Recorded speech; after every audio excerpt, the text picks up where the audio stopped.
Between those organizations, um, we have about 600 potential Black women that could participate in Brenda's research project.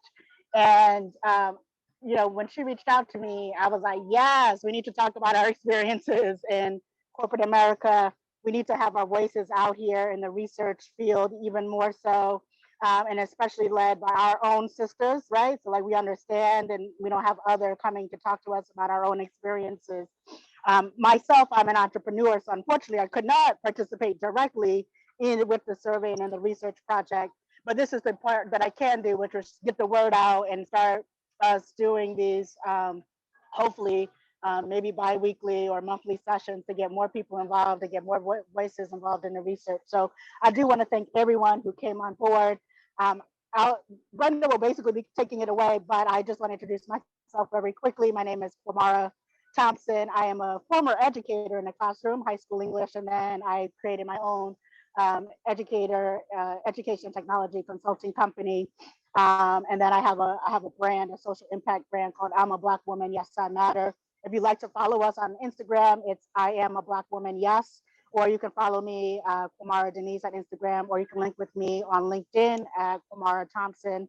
But I'm always excited to get to know more sisters out here in the space. So please, please, please, please feel free to connect with me. And I'm happy to hop on and do virtual coffee, virtual tea if you ever want to do one-on-one at any point in time. And so, Brenda, if you want to set the stage, or should we do introductions first? How would you like to do it? We can do introductions. That's good, right? Great. Yeah, yeah, I think so. So I am soon to be Dr. Brenda Carter, business psychologist, and I also am a DEI professional, organizational justice expert. I've been in corporate now for yeah, over a decade. I'll just say that. I'll keep it broad strokes. Over a decade. And one of the things that really, really got me into this was the fact that, of course, as a Black woman, being in corporate America and seeing what my fellow sisters were going through, it was just like, man, we're still going through this. It's 2023 and we're still going through it. And of course, I've seen different shifts within the industry and different things like that. But I've noticed that as I got into my research, our voices were missing. Our experiences were missing. And when we did share our experiences, they were often invalidated. And so that's part of my research because while they were invalidated, I do feel like there has been a slight shift in the corporate arena where some people are listening and they do want to figure out how to get it right. And I want to make sure that they do. But I also want to make sure that as a community of sisters that we support one another because a lot of times we think that things happen in like a silo and it's just us and it's not. So that's just a brief introduction. I'll pass it off to Renee. You're the next person I see on my screen. Just give an introduction and we'll go around. Hi, I am Dr. Renee. I am a psychotherapist and I've been in private practice for approximately 10 years. My specialty is working with African American couples who are experiencing breakdowns in their relationship. And I'm currently working on more research in how I can create a theoretical modality that would be very specific to our community, that focuses on identity, that focuses on how to incorporate safety and how to incorporate trust back into our relationships, because I feel like generationally, just throughout the generations, things that's happened that's really torn away at those very elements that make up a relationship. And so that's kind of what I'm working on at the moment. And I wish I could participate, but because I'm an entrepreneur, I don't qualify. However, I'm hoping, I can, push women, maybe even, some of the women that I work with, because I see that is a huge issue with working with a lot of professional African-American women. So I love the study. I'm here to support, and I'm going to do whatever I can. Thank you. Thanks, Renee. On my screen, I believe, Melissa, you're next.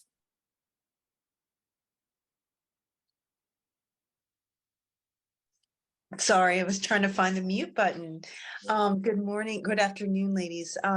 Yes, I was really excited to kind of hear about this because as a Black woman in the workplace, there are a lot of different dynamics and things that we go through. So this is great. I am an entrepreneur. I have my own cybersecurity company. And I currently provide support to both federal government and commercial entities. So yeah, I definitely interact with people on a day-to-day basis, even as a company owner. So I'm definitely looking forward to having discussions about similarities and ways that we can kind of bring awareness to some of the behaviors that we may experience. So thank you. No problem. Ayana, you're next. Hi, good morning, good afternoon, everyone. My name is Ayana Miller. I am a real estate agent in New York and Connecticut, so currently in the entrepreneurial space. However, my background profession has for over 12 years, I don't want to age myself too bad, was my background's in public relations and communications marketing. So definitely have had those experiences. Obviously, being a Black woman in the workplace, my last role was at a commercial real estate firm, which that industry alone is primarily male, pale, and stale. So I, looking forward to hearing stories, sharing some of my own, and then also, I mean, my personal experience now, even as a realtor, working with clients and customers, just experiencing, certain behaviors there as well. So looking forward to this conversation and happy to connect folks where needed. Thank you, Ayana. I like that. Hi, Kimba?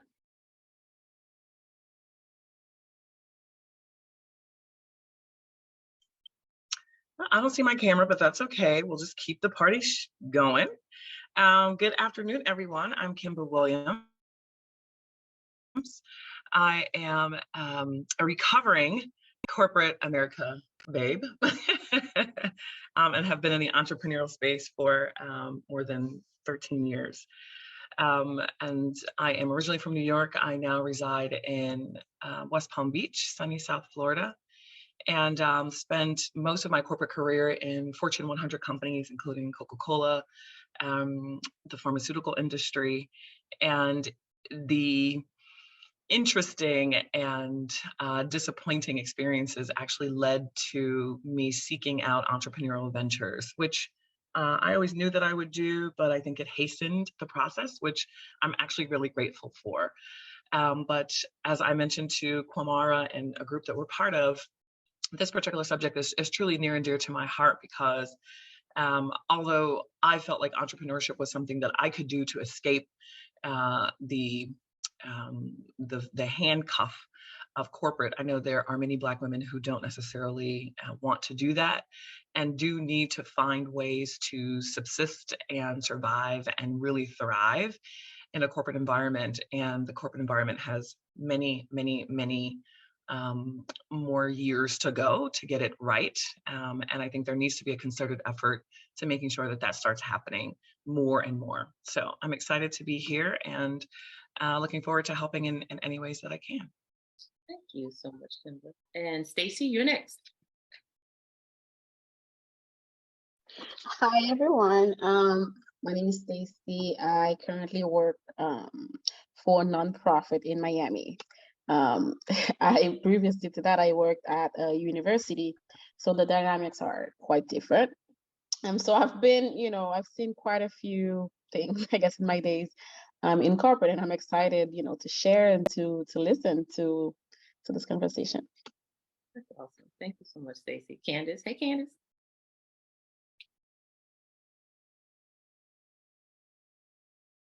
For those that just came in, we're doing quick introductions.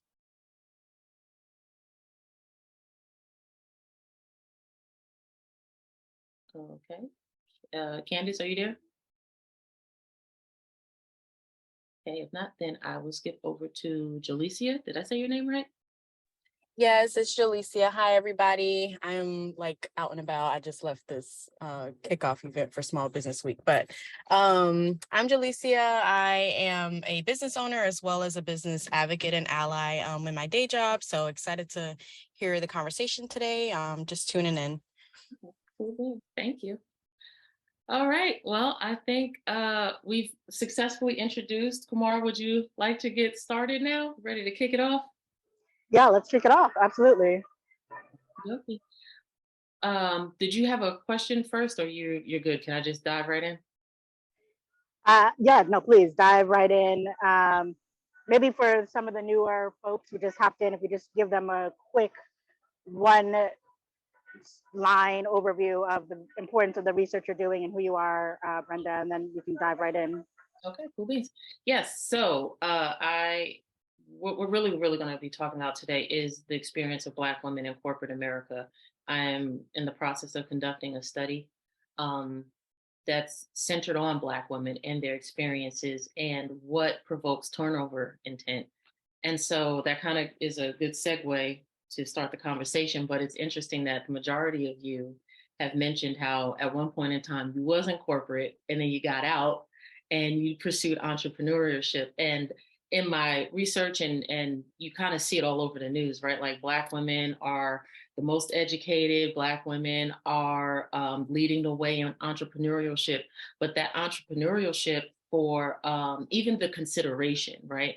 A lot of that is tied to what we've experienced in corporate America, because oftentimes it's not that we don't know what we're doing, it's not that we're not gifted, but then when you come in contact with certain people that question your abilities and your qualifications because you're a Black woman and they try it, right?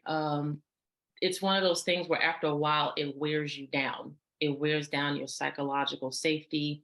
It wears down, even for us emotionally and physically, like the effects of racism, the effects of sexism in the workplace. It shows up in our health. It shows up in our relationships. It shows up in our mental health. It shows up in so many different forms. And so that's one of the reasons why, for me, I wanted to really delve into where can we really begin to fix this, right? And one of the things that I like to always go back to is the historical context. Because in the workplace, we have to understand that they're used to only seeing us in one way. And that's as either being mammy or being, your field, servant, slave. That's what they're used to seeing us in. Free labor, right? And so, sometimes when we get into these spaces and we see certain voices all of a sudden take our ideas and tote them as their own, as if that like it's not valid until they say it. Some of that is coming from that historical arrogance and entitlement that they've had for so many years, where it's like when you say it, it's not good. But then when they say it, it's like, ooh, Mufasa. It's like, girl, stop, right? And it makes you almost want to like, go Black girl on them for a second, like, I'm about to take these earrings off and we about to go at it, right? And it's hard. Like you really have to pull yourself in because they really do try you. And there's a couple of things that a few mentors of mine, techniques that they taught me, but it's like even that is an emotional labor to deploy those techniques, which is why a lot of us choose to leave, exit the company. And so the research that I am specifically looking at is the leveraging of organizational justice behaviors to reduce the turnover intent of Black women. Because when I looked through the research, I found very interesting. So there's a section in HR called talent management. So you have talent acquisition, in which I think we see a heavy focus on that, especially when it comes to like the recruiting of Black talent. So they'll mention the HBCUs and all of those things, and that's all needed. The problem is that you don't know how to retain them, right? So you can get them, but you can't keep them. And it's funny how a whole plethora of information about how to retain employees when it comes to talent management practices, how to build employee engagement, employee commitment, all of these different things. But I noticed they're never applied to Black people. Like I've never seen talent management focus on that. And when they say they're focusing on the employee, well, by sheer numbers, we know who they're focusing on, right? Like they're not focusing on people of color, they're focusing on their white employees. And so the thing is that everybody needs to be included in that, but everybody doesn't have the same issues. Everybody doesn't have the same level of need. And so because of that, you need to take tailored approaches for certain groups. And even when you talk about driving inclusion, I used to do change management before I got into the DEI space. And one of the things about change management is that you have to take people along the journey. And if people, the majority of the people are used to operating in a certain way, and you just give them anti-bias training, that's not going to be enough to change behavior, right? So there has to be accountability. There has to be very clear expectations. And then there's different things that you have to do to champion this change. I think when we're talking about Black women in corporate, we have to also include the anti-Blackness that is embedded in corporate, right? So we can't ignore that. And the reason why I have to say that is because you have different cultures that are in corporate now, and depending on their proximity to, depending on that color line, that historical color line that we are all aware of, depending on where you fall within the proximity of that color line, it will predict your outcomes, it will predict your experiences within the workplace. And also too, depending on where you come from, your awareness of certain biases is going to be different, right? So in research, there are certain cultures who they don't necessarily perceive the bias or the racism, because depending on where they come from, their country of origin, compared to America, it's like it's so bad from a poverty standpoint, from an economic standpoint. So they're like, well, at least this is better than where I came, and I'm getting a piece of an opportunity. So I'm fine, and I can deal with all of the other stuff, right? And I think that's where some cultures feel emboldened, if that's a word, to say, well, I came over here and I did this, and why can't you? Why can't you? And what I always like to push back to them and say is that you have to remember that it was on our backs that you're able to come here and not experience half of the hatred that you would have experienced, and that it has been documented to have been experienced before we fought this fight, right? There was somebody, I think I saw, it was a conversation that was being had on Instagram, and it was an Indian gentleman, and he was wanting to have a conversation. So I'm okay with that, as long as you're not being ignorant. And he was making mention that, it's like cancer, when you get healed of cancer, you don't keep talking about the fact that, there's cancer, I have cancer. And, it's time that we move on. Slavery was a thing of the past, so on and so forth. And so I redirected him. And so I said, well, here's the thing. I said, number one, the only way to know that the cancer is gone is if you go to a doctor and it gets validated that the cancer is gone. So who are you to say that the cancer is gone? Because the data that I'm looking at is clearly saying the cancer is not gone. That's one. Two, the reason why you can say that is because of the work that we did. Just because the cancer, you don't necessarily have the lump anymore, that doesn't mean the cancer is not there. You don't just stop just because it looks good or you feel better. You have to run through the test for cancer to make sure that it's fully gone. And I didn't get another reply, but I made my point. But what I'm saying is that in these workspaces, you get this same like anti-Blackness behavior.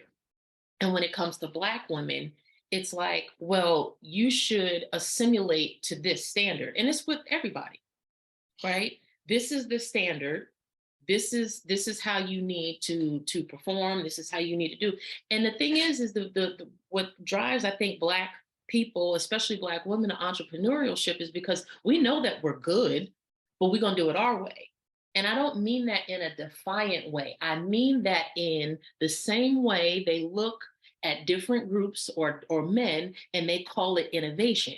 But when you do it, it's not called innovation, it's called defiance, right? When they do it, it's called you're being a maverick or whatever that term is, right? But when we do it, it's, oh, she's an angry Black woman. Oh, she's this, she's that, you know. And what I've watched is, so with organizational justice, there are 3 dimensions. It's interrelational justice, procedural justice, and distributive.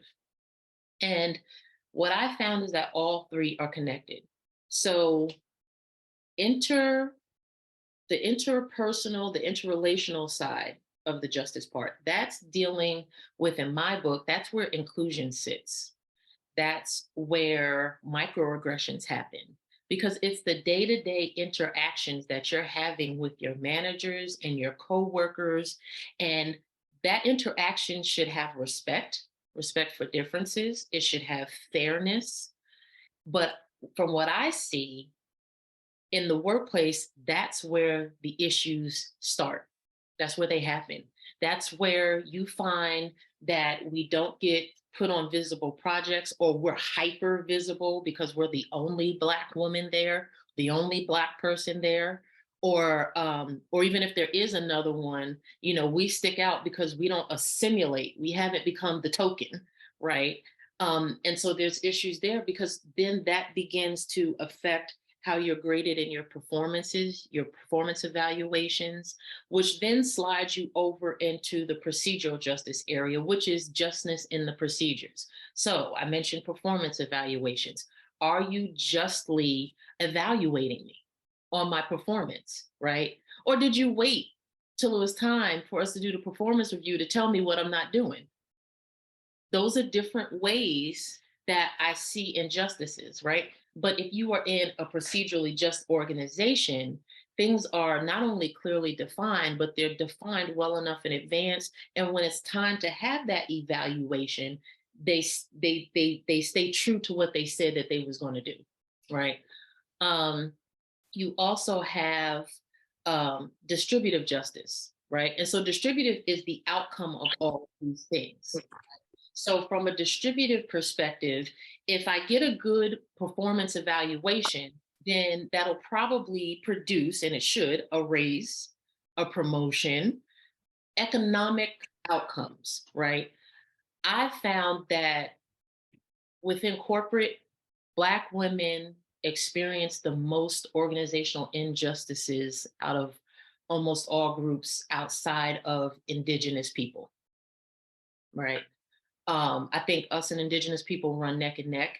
And I think part of that is, you know, there's some numbers, like the representation of Indigenous people isn't in corporations.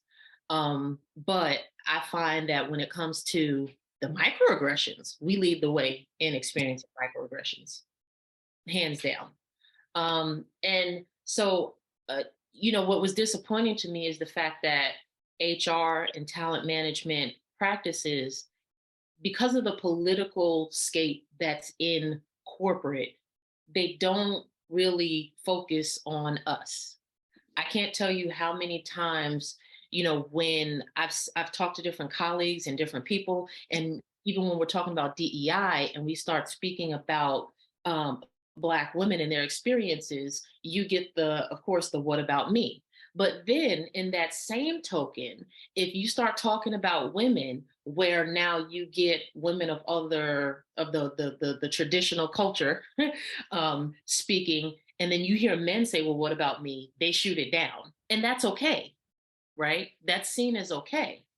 But then when it comes to us, it's not okay. And then we're told that we're not being collaborative because we don't want to play along. But one of the most shocking things that I found in my research was dealing with this issue of affirmative action.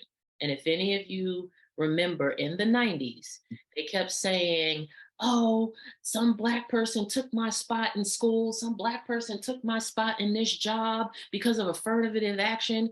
And there's multiple assumptions that are going on with that, because the automatic assumption that because a person is Black, they are automatically less qualified and you are automatically more qualified, which is not true, right?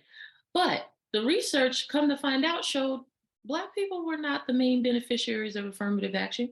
Black women are not the main beneficiaries of DE&I. White women were. And that's great. Good for you. Cheers. But you painted us to be the devil. And that repercussion for us, right, was so heavy on our community, while others got a chance to benefit off of the work that we did. That was our work. And then you want to wonder why sometimes we have that it's hard for us to kind of like collaborate, because I don't know if we can trust you, right? And so, it's been a healing process even for myself, because I have found some people that I can trust, but at the same time, I still keep my eyes open, right? And I think that that's a lot of our feelings from what I'm finding out from a lot of Black women within the corporate space is like, yes, I know that there are some people that I can trust, right, that are outside of our community, but I'm not 100% sure, because when the politics kick in, and that's the thing that really burns a lot of us, it's the politics. And so, I feel like this conversation is a big deal, because there's changes that need to happen within talent management practices, within HR, but within the corporate culture altogether.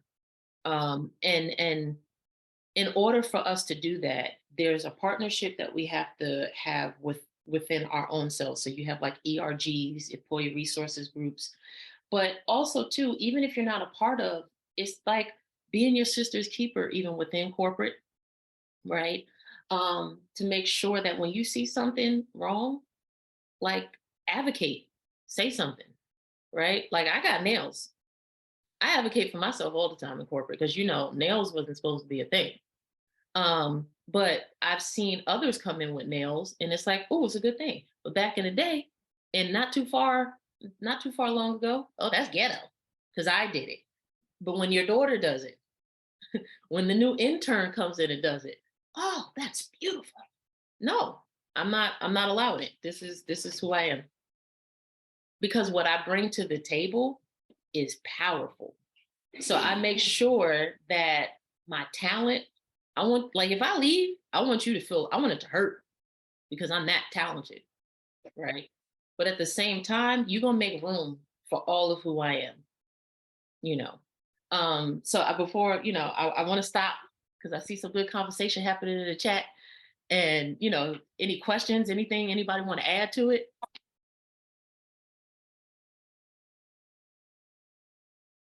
Looking through the chat. Brenda, when you were go ahead, sorry. Oh, I'm sorry. No, go ahead, Ayana, go ahead. Oh, this is Kimba. So first of all, Miss Brenda Carter, can I just say, first of all, how beautiful you are, but that's besides the point. Brilliant and beautiful. But I wanted to grab the justices that you mentioned. I know you kind of threw those out pretty quickly. So the 3 components of organizational justice, can you just name those again really fast? So it's interactional justice. Okay. Procedural justice. Uh-huh. And distributive. Okay. Mm-hmm. And they're all connected. Gotcha. What was the distributive justice? I don't know how I missed that bit. So think pay equity. Pay equity. Okay. Yeah. Okay. So how you're distributing justice amongst groups? Yeah. So how you're distributing economic resources amongst employees. Is it always economic? No, it doesn't always have to be economic. No, because it can include like recognition. Yeah. Right. It can include things like even opportunity, I would imagine. Yeah, opportunities, but that can also be seen as economic to some degree. Yeah.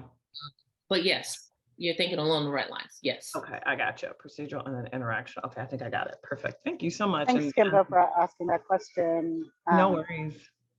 I actually wanted to go in that because that's actually interesting. And I see this happen a lot to a lot of my Black friends when you're talking about, I guess this would be distributive justice, but how distributive justice can sometimes have loopholes. Yes. So what I'll see is people getting, what happens oftentimes is like they'll get titles. So yeah, okay, it looks good on your resume, but there's not the equal, equitable compensation or token compensation that comes towards the end. But the pushback from the company is always like, well, at least your title is different, X, Y, Z. You've now got these leadership responsibilities, which means, more free labor essentially, right? For the same amount of money. So I'm just wondering how you can think about combating that, because I could see I do see organizations acting like they're doing equitable work by giving people the correct promotions, but without the money to go along with it. Yeah. One of the things, something that I've learned from just different places. Number one, and I actually got this from some mentors that are in different communities, not in communities of color. Please negotiate. Negotiate. Know your worth. Know your worth. Know your worth. And when that doesn't go through, my backhand steps, right? Like, meaning if you try to negotiate and they say no and they give you the title, okay, take the title and start strategizing to exit the company, leveraging that title to move on to the next. Because you can always, you always make more money from an outside promotion than an internal promotion. Right. Jumping ship. Yeah, when you jump ship, you can get a $20,000, $30,000 raise, and you may even get an additional title bump. So this is where those corporate strategies come in that are really important, because, for example, I look at it like this. There's never a sphere that we're in where we're not leveraging some type of strategy, right? So whether you're in church, have to play the politics there, whether it's your sorority and you're playing politics there, whether it's entrepreneurship and there's politics there. So just know that no matter where you are, you're always having to play a game. Okay, now that we've got that out the way, because we're built for it. I mean, we've lasted this long. You can't out hustle a hustler. We some hustlers, okay? So they don't give you your money. You stay there long enough, let the title go through the system, right? Start looking for another role. Leave. And even if they say, oh, we're leaving, let me counter offer. No, leave. Get your money and leave. Because the thing is, and one of my mentors taught me this, you don't be loyal to organizations, but you can be loyal to people, right? So if you have somebody that has sponsored you, you can be loyal to them, absolutely, right? But not to the point where you're sacrificing your own benefits. But a lot of us, especially as Black women, we carry the weight of being the breadwinner, right, in our family. So we can't afford to leave money on the table. And there was a study that I think I saw somewhere where it said women, just in general, leave millions of dollars on the table because they fail to negotiate. Like, the amount of money that's left on the table is like, and we all about our bag, we all about our money. So if that happens, okay, thank you for the title. I'm gonna leverage this title as a springboard. Deuces. So I hope I answered your question. Very much so. Before I have any more questions or little tidbits from my own experiences way back when I was in working for somebody else, does anyone else have any questions or wants to share an experience that they had, whether it was a win or a challenge in that setting? I was going to say that I think a big part of this for me, and probably because I'm a therapist, so I have to kind of come from this way, I think that a part of that is also reimagining the role that you want to play. because I think we can go in kind of with an expectation that there is a certain role that they expect for me to play. And I can't be too boisterous. I can't be too Black. I can't, and so even without being aware of it, you kind of walk into this relationship, this organization, kind of with your idea and understanding of who they expect for me to be. And I think we have to reimagine, but what do I want to be, right? Because if I decide that I'm just going to go into this system, into this relationship with understanding only their expectations, then I think we're going to inadvertently fall into it and then also kind of perpetuate everything that you are presenting. So I think a big piece of that, just like any other relationship, is that I need to know what your expectations of me are, and you got to be clear. But then I also have to be very clear for myself that although I know what your expectations are, I get to choose if I'm going to accept it or reject it. I think that has a lot to do with the negotiation. I think that has a lot to do with how I enter I'm talking about relationship, because I still see this thing as a relationship. Who do I want to be in this relationship? Let me be clear about your expectations. I'm not going to walk in here as if it's charity. I bring something, I have something in my hand, right? And I need you to understand that.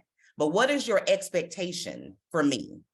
And then I got to remember that I also get an opportunity to accept it or reject it. Because if we are, and I hate to, use this as a plug for therapy, but if we're not aware that I'm kind of walking in ready to play the role, I'm not really clear on who I want to be, then I think you will, like I said, inadvertently kind of fall into the very fabric, the very things that's woven into the organization. So mental health, is a big part of that. So when I hear you talking about all the things that you're discussing, we have to be clear first. And I think that's why this research provides us with the very thing that could destroy us without it. And it's the knowledge that I do need to be clear of who I am and what my expectations are. And in any relationship, whether it's business or romantic, I get to decide on the role that I want to play. And when I have the knowledge and I know exactly what my role is, then I'm going to walk into this relationship being very clear that if I don't like what's happening, I'm not going to sit back, but I'm going to say something about it, because I've reimagined myself in this system, and that's what I want it to look like. And I think that's the beauty of your study. Girl, you got me about to play the organ. Thank I'm you. going to church. Right. Candace, I see you have your hand up. Hey girl, how you? Hey girl, hey. Well, thank you for posting this on Facebook, because I knew nothing about it. But yes, I was ready to play the organ too. And what I like to tell people, my experience is not that of a therapist. I've been a consultant for a long time, but I'm also a career coach, and I help people navigate these types of conversations in negotiation and also understanding the dynamic of a new place. And as a consultant, I've been to many new places. And I love the fact that Dr. Renee gave the analogy that in your career, it is a relationship. And I like to take it a step further. It's not just a relationship. Think of it like a dating relationship. Like, you ain't married to these people. We're trying to figure out if we like each other, okay? And use that same energy that you would use with people's sons and daughters in the job. That's what makes you money. Stop wasting your time with that energy with people's sons and daughters. It'll make you money if you use that energy in corporate. Don't be tied to them. I think the generation before us, they had a little bit more to leverage. Like, you want to get your job, you want to be able to stay there to get your gold watch. Wages have been stagnant since the 70s. Ain't nobody thinking about your career advancement. So if you don't think about that for yourself and be very proactive in what matters to you and advocate for yourself, you will be left behind. And unfortunately, because of many of the factors that were mentioned on the call, we are primary breadwinners. We are heads of household. I think sometimes there is a level of fear that is connected with advocating for yourself. But the flip side of that is if you don't, no one will. Mhm. So that's all I wanted to say. That's my 2 cents. Thanks for having this. This was amazing. No, thank you for that. You, man, listen, that's all of the things you said, yes. And, even to Dr. Renee's point, something that I found that really helped me to be even able to walk in what Candace is talking about, I had to go through my own therapy because as Black women, we go through a lot of trauma, and there really isn't a space where we don't experience some type of trauma, right? But for me, I needed to go through the therapy so that way I can counter the voices that were telling me I was not good enough, so that I can counter the imposter syndrome. I can counter the fear. I can counter all of the things that was happening externally in the workplace, but not even realizing that it was triggering internal things because of some trauma that I experienced in the past. And I think part of that too, for me, has been, it's helped me because growing up, you kind of had a fear of speaking up, speaking to power, right? And especially, if somebody in the traditional category, you're afraid to speak up to them because you don't know what's going to happen.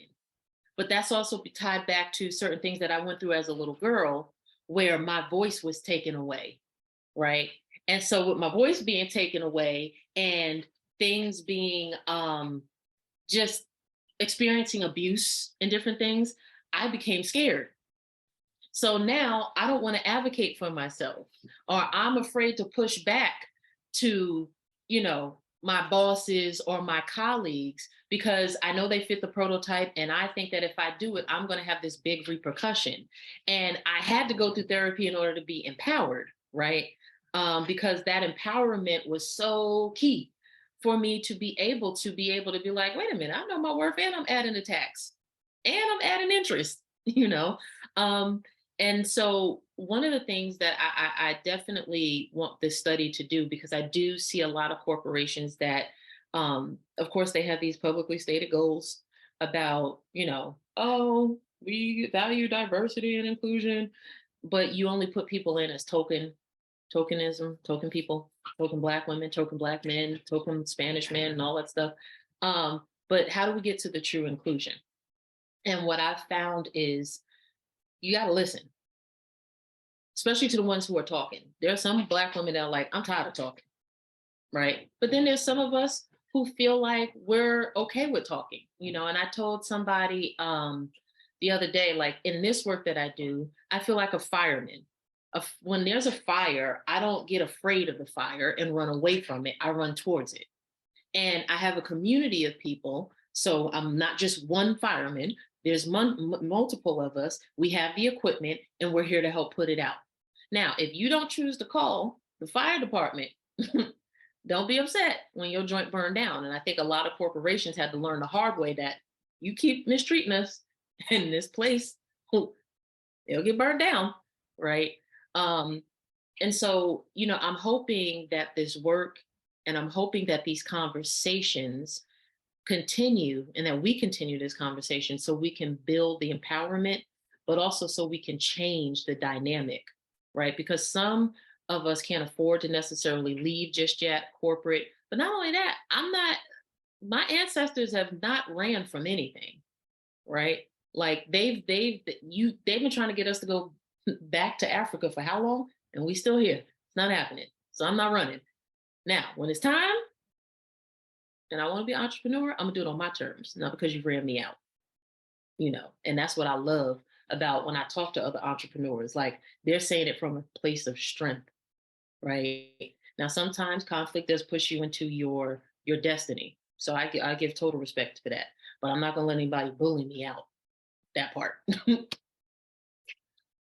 Anybody else have anything they want to say? I know we're getting close to time. I think we got 10 minutes. 9.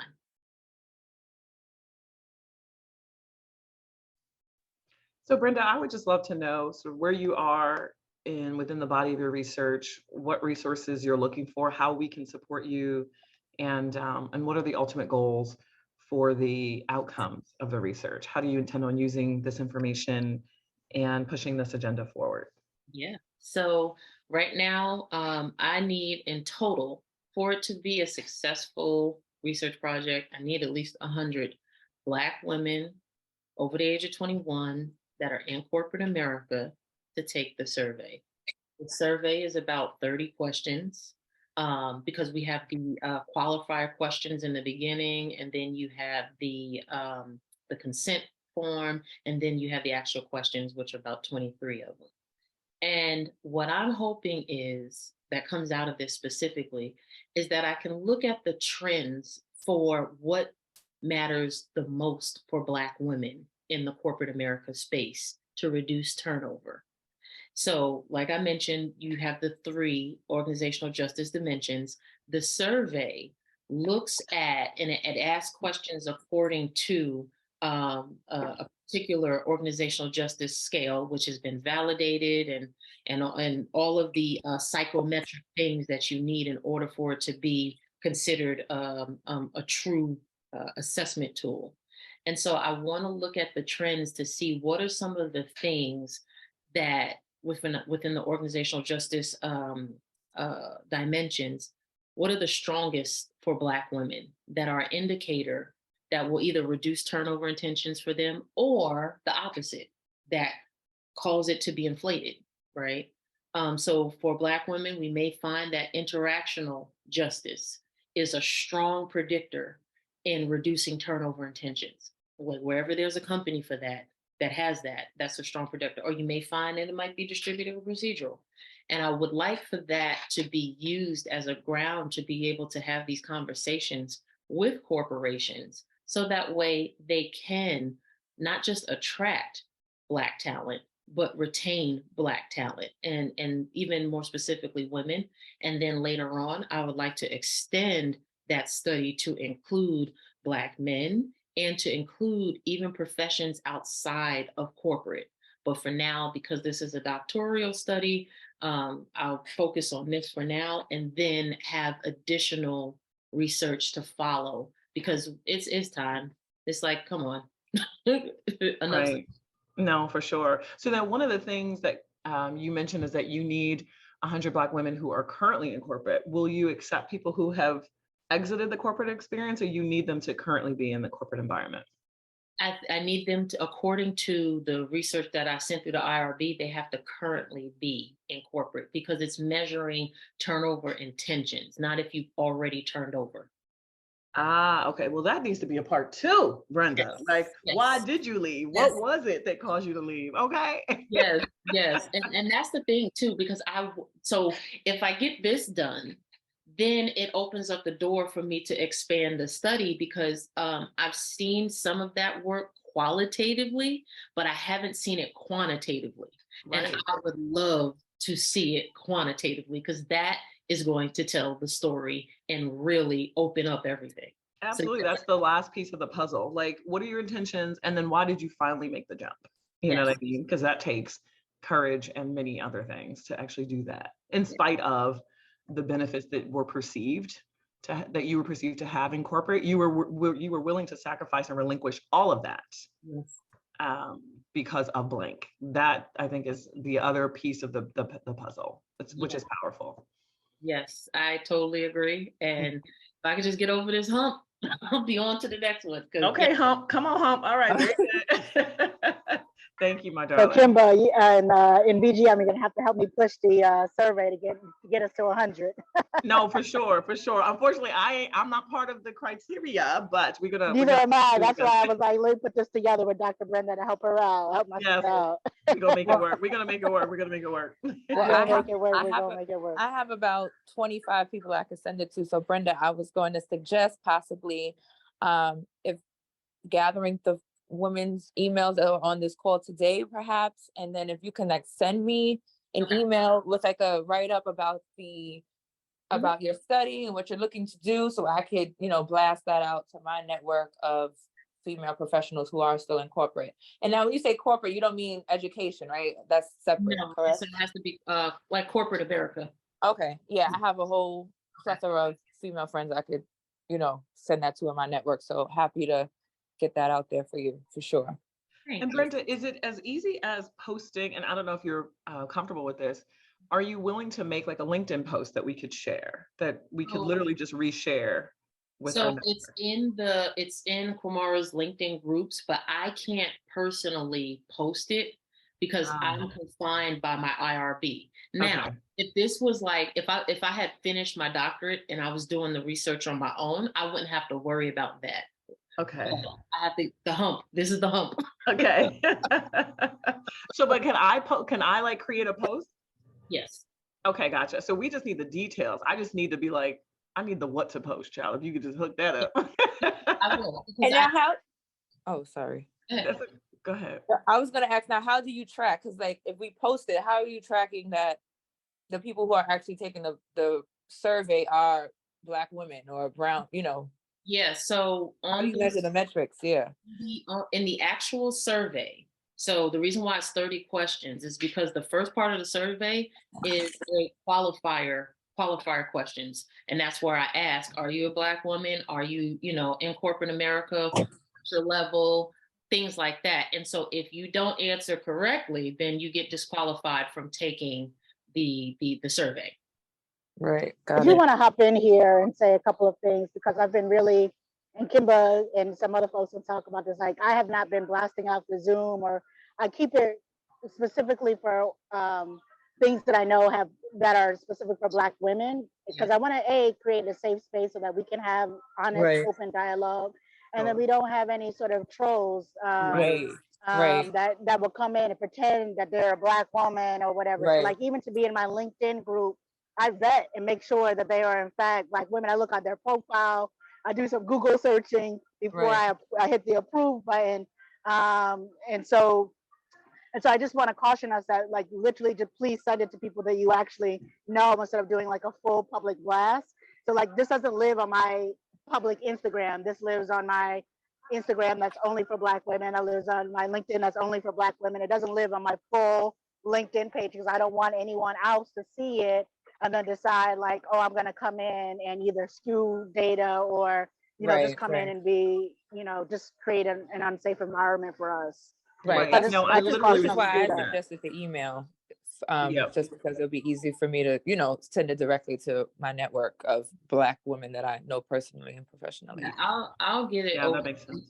and I'll also because it's posted in Kamara's LinkedIn groups. So I'll also send it that way. So that way, if you can join and then you can see it from there. But I also, Siobhan also has access to the survey as well. So I'll just get the emails together and you can cross share because it has the recruitment flyer information. It has the link to the survey. It has everything that you need to know that's in there. It's all in there. Love it. Okay. To that point, please drop your email in the chat, and then I can send that information over to Brenda so that she can forward back up with you all. Brenda, do you feel okay dropping the link survey, or you rather just go through the email that way in the chat? Hold on, give me a second. Let me see if I can. Like the email, because you might be able to do a quick description of like, hey, here's what's going on. Yeah. You know what I mean? Okay. Yeah, I think that would be Perfect. helpful for sure. Okay, cool. Yeah. So yeah, because please it's drop the Ayana's point. email. Yeah, perfect. So we'll just do that. Just drop the email, and then my chats download, and so I should be able to capture all the emails that are here and send that over to Brenda. Okay, perfect. I just put mine in the chat. Okay, cool. Yeah, I'm there also. And Kwamara, I got to get in your LinkedIn. I think we just connected anyway, but I got to get in your LinkedIn group. So just let me know how to look for that too. If you scroll up in the chat, I put it in that? there. Yeah, Okay. I did. Yeah. Oh, I see. Yeah. Okay. Perfect. Okay, perfect. So And that's good. I got everybody's email because I just kept it simple and saved the chat. Okay, Um, yeah, good. Okay, good. You could say the chat. I wasn't sure. I was like, can you yeah. say the chat? I'm fine. Okay, great. Perfect. So I just saved the chat. So you will see an email from me. It'll say like bcarter1@ego.thechicagoprofessionalschool.net.com or edu. I forgot. But either way, when you see we see B Either way, Carter, yeah. anything with B and Carter, that's me. I'm just sending it through my school email because it's a little bit easier for me that way. To be able to say, okay, this is where this is coming from. This is the study specifically. But I appreciate every last one of you for your support, for your questions, and even for like the encouragement, because it's a really big deal. And sometimes it can feel a little lonely out here when you're doing this work and you get the, all of the other things that we get. Well, we appreciate you for doing the work. It's highly needed. Yes. And long overdue. This conversation is something that, yeah, it should definitely be pushed in the forefront for sure. Right. Absolutely. So I commend you and hats off to you for, stepping up and taking on such a momentous task. It's, I don't know if we didn't share this in the background, but Brenda and I have known each other since fourth grade. So I'm like amazed at her glow up and seeing her come into the woman that she's become. It's like really, like I was getting goosebumps hearing her talking earlier. So I'm really, really proud of you if I haven't said that to you already. Oh, well, I love you, girl. And I love you too, girl. Oh, I love that. it. We learned how to do a pop-up together in double Dutch. Oh my, listen, Brenda's my crush for today. I'm totally heterosexual, but I just think she's gorgeous. So it's just... Thank you. I love it. And she mentioned her nails. She's always had her nails done, like even from 4th, 5th, 6th grade, like always long nails. So she's not new to this. She's true to this. Like this is her. Look, I'm an alien. Okay. An alien. That is so cute. All right, ladies. Well, I know I have to hop, but thank you all I have to for putting this together. Appreciate meeting all of you. And Brenda, whatever I can do to support, I'm here for sure. So thank you again. Thank you so much. I appreciate it. Y'all have a great day, great week.